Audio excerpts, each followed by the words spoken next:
নিশ্চয়ই কেয়ামতের দিন তোমাদেরকে ডাকা হবে তোমাদের নাম এবং তোমাদের পিতার নাম ধরে, তাই তোমাদের নামগুলো সুন্দর করে রাখো। আসসালামু আলাইকুম।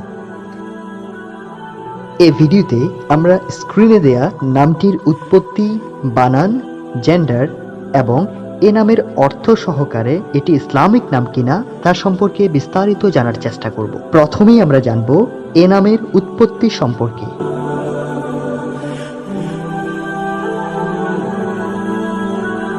এখন আমরা জানব এ নামের স্পেলিং এবং জেন্ডার সম্পর্কে।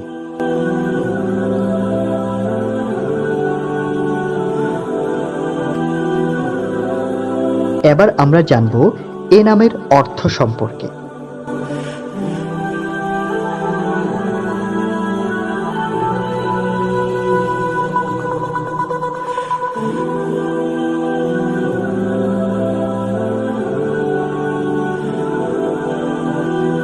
এখন আমরা জানব এটি কি ইসলামিক নাম কিনা।